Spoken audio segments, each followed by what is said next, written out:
आइए देखिए सत्य से भरपूर बेबाक आज मीडिया ग्रुप से मैं मोहम्मद शाहरुख लाया हूं आपके लिए आज के समाचार। घने लंबे और काले बालों की चाहत भला किसकी नहीं होती, लेकिन आज के दौर में आधुनिक जीवन शैली और खान पान की वजह से इन्हें बरकरार रखना बेहद कठिन हो गया है। आज के दौर में लाखों लोग बालों से जुड़ी समस्या से पीड़ित हैं।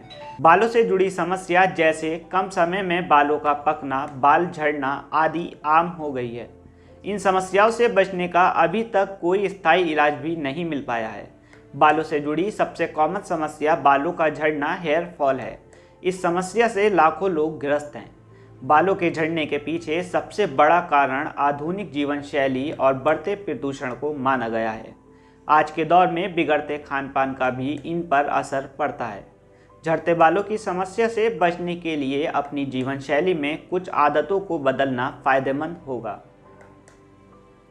हमारे आज मीडिया ग्रुप के विशेष प्रतिनिधि परवेज हाशमी द्वारा मुरादाबाद के वरिष्ठ डॉक्टर मधुसूदन गुप्ता से इसी विषय में हुई एक विशेष वार्ता को आपके साथ साझा कर रहे हैं।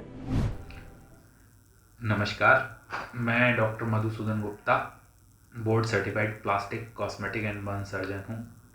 आज हम लोग बालों के गिरने, बालों के झड़ने, बालों के पतलापन और mail pattern baldness, female pattern baldness, इन सब बीमारियों पर चर्चा करेंगे। बाल झड़ना और बाल गिरना और बालों का पतला होना या फिर मेल पैटर्न बेल्डनेस जो भी है, ये पहले अगर हम 3-4 डिकेड पहले की बात करें तो इसमें लोगों के जो बाल गिरते थे वो 55, 60, 65 की उम्र में जाकर गिरते थे। बट अभी आज की डेट में देखा जा रहा है कि बहुत सारे बच्चों के बाल, टीनेजर्स बच्चों के बाल और सेकेंड डिकेड और थर्ड डिकेड में बहुत ज़्यादा hair fall, hair thinning, male pattern baldness, female pattern baldness देखने को मिल रहा है। अगर हम इनके कारणों पर चर्चा करें तो सबसे पहले जो मेन कारण होता है हेरिडिटरी हेयर लॉस, जिसे मेल पैटर्न बेल्डनेस आ जाता है या फीमेल पैटर्न बेल्डनेस आ जाता है। इसके अलावा जो भी कारण है, उन सब कारणों को हम आसानी से करेक्ट कर सकते हैं या ट्रीट कर सकते हैं। अगर हम कारणों पर बात करें तो सेकंड जो कारण है प्रोटीन का लॉस या प्रोटीन का इंटेक कम मात्रा में लेना। तीसरा जो मेन कारण है डिहाइड्रेशन होना, मतलब पूरी तरह से हम पानी और लिक्विड्स का प्रयोग नहीं कर रहे हैं अपनी दिनचर्या में। चौथा किसी तरह का स्ट्रेस लेना, टेंशन लेना, उसके कारण भी देखा गया है कि हेयर फॉल, हेयर थिनिंग होता है। इसके अलावा जो पांचवा मेन कारण है वो स्लीपिंग पैटर्न आदमी के आज का जो लाइफ स्टाइल है उसमें स्लीपिंग पैटर्न जनरली सभी लोगों का डिस्टर्ब हो गया है। इसके कारण भी हेयर लॉस और हेयर थिनिंग की समस्या आती है। तो इन सब कारणों को हम कैसे सुधार सकते हैं? इन सब कारणों को सुधारने के लिए देखिए, जो हेरिडिटरी हेयर लॉस है उसमें तो हम बहुत ज़्यादा मतलब नहीं बोल सकते क्योंकि वो जेनेटिक हेरिडिटरी जो लॉस हो रहा है वो हो रहा है। बट बाकी के जो सारे कारण हैं वो सब करेक्टेबल हैं। जैसे सेकंड कॉज मैंने बोला था प्रोटीन इंटेक का। अगर हम अपनी डाइटरी दिनचर्या में जो हम खाना पीना खा रहे हैं, खाने पीने की चीज़ों से हम थोड़ा सा प्रोटीन इंटेक, सपोज जो प्रोटीन रिच चीज़ें हैं, अगर आदमी एगिटेरियन है, एग खाता है तो egg is a good source of protein. और अगर वेजिटेरियन है तो वेजिटेरियन खाने में प्रोटीन का सोर्स सोयाबीन है, दालें हैं, पनीर है और आपके ड्राई फ्रूट्स हैं, ये सब अच्छे प्रोटीन के सोर्स हैं। अगर इन सब चीज़ों को हम थोड़ा सा अपनी डाइटरी हैबिट में इंक्लूड कर लें तो इससे कुछ हद तक हेयर फॉल और हेयर थिनिंग और बेल्डनेस की समस्या को कम किया जा सकता है। दूसरा जो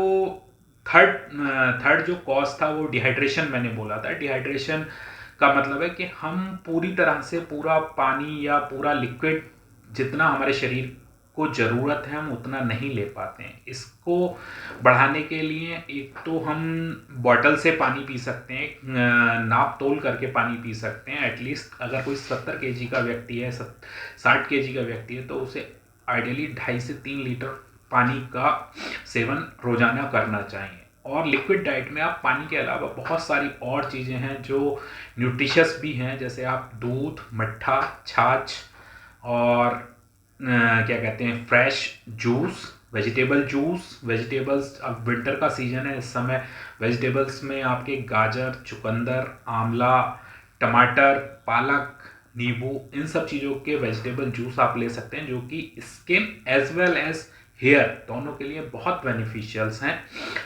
आप फ्रेश फ्रूट जूस ले सकते हैं, जो ऑरेंज जूस है या फिर और मिक्स फ्रूट जूस है, इससे भी एक तरह से आप लिक्विड का इंटेक बढ़ा सकते हैं। सेकेंड, आप दूध का इस्तेमाल कर सकते हैं, और तो इस तरह से हम लगभग अपनी रोजाना की दिनचर्या में 2.5 से 3 लीटर तक लिक्विड्स का सेवन करें, तो इससे भी कुछ परसेंटेज में हम हेयर फॉल, हेयर थिनिंग की समस्या को कम कर सकते हैं।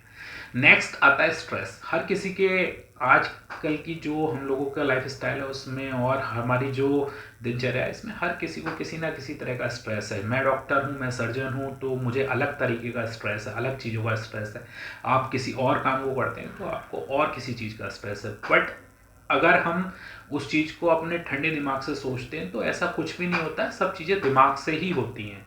दिमाग में आप जितना लेवल उस चीज़ का, किसी भी चीज़ को सोचने में आप जितना ज़्यादा लगा लोगे तो आप स्ट्रेस में आ जाओगे। उसी चीज़ को आप किसी भी काम को करना है थोड़ा सा कूल तरीके से कर सकते हो, तो ऐसा नहीं है कि काम बिगड़ जाएगा या बुरा हो जाएगा, तो उससे, लेकिन उससे स्ट्रेस का लेवल काफ़ी कम हो जाएगा। तो ये तो हर किसी के लिए अलग अलग है कि हाँ भाई किसका स्ट्रेस का लेवल किस तरह का है और वो उस पर किस तरह से काबू पा सकता है। बट ये साइंटिफिकली प्रूवन है कि हाँ, स्ट्रेस का लेवल करने से डायरेक्ट बालों के झड़ने और बालों के गिरने और बालों के पतलापन होने की समस्या का सीधा संबंध है।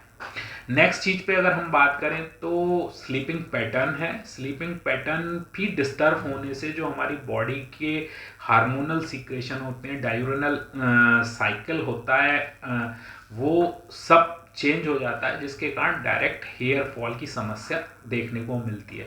तो स्लीपिंग पैटर्न के लिए लोग बोलते हैं नहीं, हम तो 7 घंटे 8 घंटे सर सो रहे हैं, हम तो रोज 8 घंटे से कम नींद नहीं लेते हैं। इसमें स्लीपिंग ड्यूरेशन का महत्व नहीं है उतना ज़्यादा, स्लीपिंग पैटर्न का मतलब है। आपको समझने वाली बात यह है कि पैटर्न आपका होना चाहिए, ड्यूरेशन तो आपको मेंटेन रखनी ही है, एटलीस्ट 7 से 8 घंटे हर किसी को नींद लेनी ही है, लेकिन उसमें एक पैटर्न में नींद लेनी है। पैटर्न का मतलब है अगर आप रोज 11 बजे बेड पे जा रहे हैं सोने के लिए तो आप 11 से 7 तक की नींद लीजिए। तो अगले दिन ऐसा ना हो कि आप 2 बजे बेड पे जा रहे हैं और 10 बजे उठ रहे हैं कि मैं तो 8 ही घंटे सोया सर, मैं कहाँ सोया। तीसरे दिन आप 9 बजे सोते हैं और फिर 8 घंटे बाद उठ जाते हैं, तो इसमें आपकी ड्यूरेशन, स्लीपिंग ड्यूरेशन तो 8 आवर है तीनों सिचुएशन में, बट आपका स्लीपिंग पैटर्न टोटली डिस्टर्ब हो गया है। एक दिन आप 9 बजे सोए, एक दिन आप 1 बजे सोए रात में। मेरा कहने का मतलब है कि आप स्लीपिंग पैटर्न अगर आप बना रहे हैं, अगर आप 11 बजे सो रहे हैं तो हाँ, आप 11 बजे रोज जाने की कोशिश कीजिए बेड में और सोने की कोशिश कीजिए। आप 10-15 मिनट 20 मिनट इधर उधर कर सकते हैं कि हाँ, आप 11 बजे सोने के लिए बोल रहे हैं तो आप 10:40 से 10:35 से सोना स्टार्ट कर सकते हैं और उधर 11:15 11:20 तक, मतलब 1 घंटे के अंदर का ड्यूरेशन में आप एक फिक्स टाइमिंग कर लीजिए। इससे कोई बहुत ज़्यादा अंतर नहीं है कि आप 10 बजे सो रहे हैं या 11 बजे सो रहे हैं, बट इस चीज़ से बहुत अंतर है कि आप रोज किस समय सो रहे हैं। रोज आपका सोना और एक नियमित ड्यूरेशन के लिए सोना बालों के लिए बहुत ज़्यादा बेनिफिशियल रहेगा।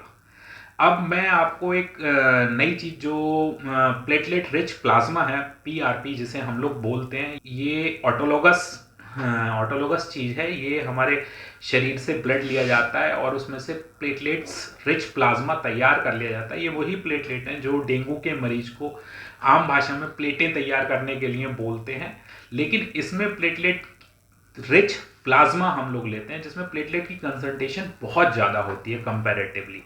तो जनरली इस प्रोसीजर में हम 15 से 20 ml मरीज का ब्लड लेते हैं और उससे 4 से 5 ml सेंट्रीफ्यूज मशीन से तैयार करके प्लेटलेट रिच प्लाज्मा तैयार कर लेते हैं। ये प्लेटलेट रिच प्लाज्मा क्या करता है, इसमें बहुत सारे ग्रोथ फैक्टर्स होते हैं प्लेटलेट्स में, जिन्हें हम एक्टिवेट करके और बालों की जड़ों में इंजेक्ट कर देते हैं। वो ग्रोथ फैक्टर बालों को उगाने का, मोटापन देने का और थोड़ा सा डेंसिटी बढ़ाने का, ये तीनों चीज़ों पे काम करता है। ग्रोथ भी बढ़ाता है, डेंसिटी भी बढ़ाता है, और जो थिनिंग है, जो हेयर की थिनिंग हो गई है, उसे भी मोटेपन में बदलता है। तो इसके सेशंस होते हैं, जनरली जो सेशन होते हैं 20 से 25 दिन में दूसरा सेशन दिया जाता है, क्योंकि जो पहला सेशन हमने दिया है, जो ग्रोथ फैक्टर हेयर्स की जड़ों में हमने डाले हैं, हेयर रूट पे और डर्मल पेपिला पे डाले हैं, उसका असर 15 से 20 दिन में वीनिंग ऑफ होने स्टार्ट हो जाता है। तो वो पूरी तरह से वीन ना हो उससे पहले हम सेकेंड सेशन कर देते हैं, जिससे वो एक्टिवेट ग्रोथ फैक्टर्स जड़ों में पड़े रहें और लगातार ये काम करता रहे। अब आप पूछेंगे ऐसे हम कब तक 20 दिन, हर 20 दिन के अंतराल पे कब तक हम ये पीआरपी कराते रहेंगे? तो इसका ये आंसर है कि हाँ, शुरू में तो इनिशियली 15-20 दिन में, लेकिन जब 2-3 सेशन हो जाते हैं तो उसका ड्यूरेशन काफ़ी ज़्यादा देर तक ग्रोथ फैक्टर काम करते रहते हैं, और नेक्स्ट सेशन जो है महीने, 1.5 महीने, इवन 2 महीने तक भी लिया जा सकता है। और जनरली 4 से 5 सेशन में बहुत अच्छा hair growth, visible hair density हम लोगों को देखने को मिल जाती है। और दूसरी चीज, इस पीआरपी में जो भी है ये ऑटोलॉगस है, तो इसमें कोई भी परेशानी होना या फिर कोई कॉम्प्लिकेशन होना जनरली नहीं देखा गया है, ना इसमें कोई केमिकल या कोई बाहर की और चीज़ यूज़ की जाती है। तो ये पूरी तरह से सेफ है, और इसका बालों के साथ साथ फेस के रेजुवेनेशन और एजिंग रिवर्सल पे भी बहुत अच्छा रिजल्ट है। तो ये आपको, अगर आप स्कैल्प में लगा रहे हैं तो ऑलमोस्ट फोरहेड की रेजुवेनेशन, एजिंग रिवर्सल पे भी काम कर देता है। इस तरह से आपको एक के साथ 2 बेनिफिट मिल जाते हैं पीआरपी कराने से। फिलहाल इस खबर में बस इतना ही। शहर और राज्य की हर छोटी और बड़ी खबर देखने के लिए जुड़े रहिए आज मीडिया ग्रुप के साथ। धन्यवाद।